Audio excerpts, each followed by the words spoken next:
Olá, aqui JC Gomes, escritor de Itaboraí.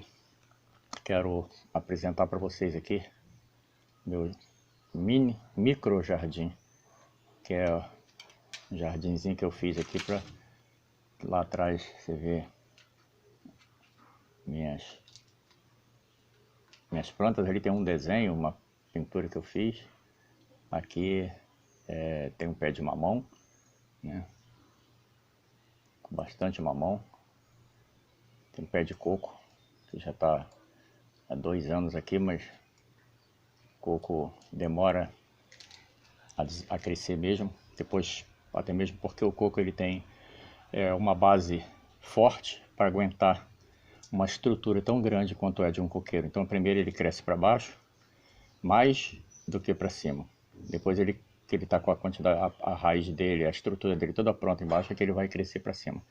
E falando da natureza, eu queria ler para vocês uma poesia de minha autoria, que é chamada Fidelidade ao Criador. Diz assim a poesia: olhamos à nossa volta e vemos o que Deus deixou. Percebemos que até onde o homem não tocou, assim como Deus deixou, ficou.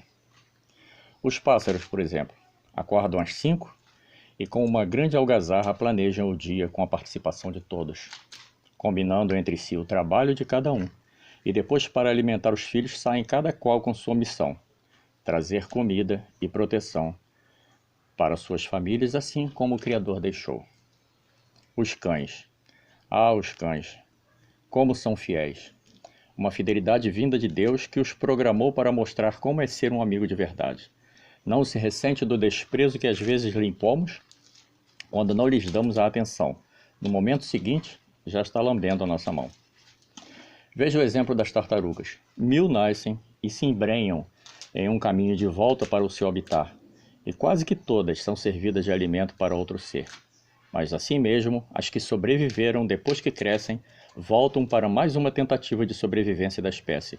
E o ciclo continua, sem medo ou rancor, cumprindo o que Deus deixou. As formigas, que exemplo de organização e obediência sem fim!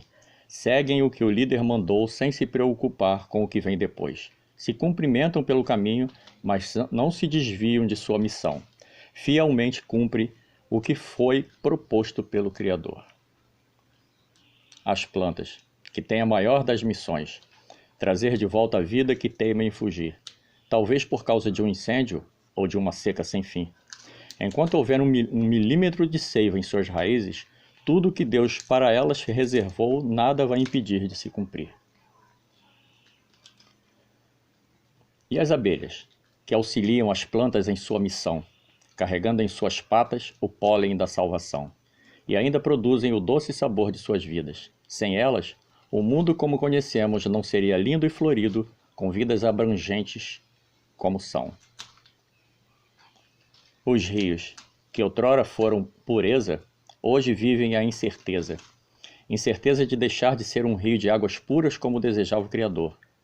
Ao passar pela mão do homem, em esgoto se transformou e deixou de ser o que Deus criou.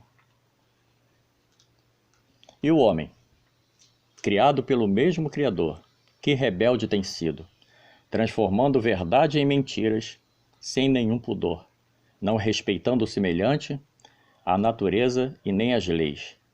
Ficou responsável para cuidar da criação, mas acabou mudando tudo o que Deus deixou. Mas o Criador usará exatamente um homem para trazer de volta a pureza de um reino que ele preparou. E seu filho eternamente terá o que o Pai lá no princípio em seu coração projetou.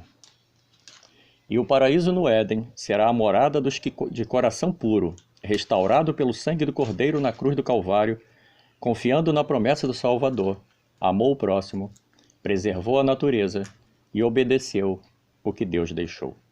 JC Gomes.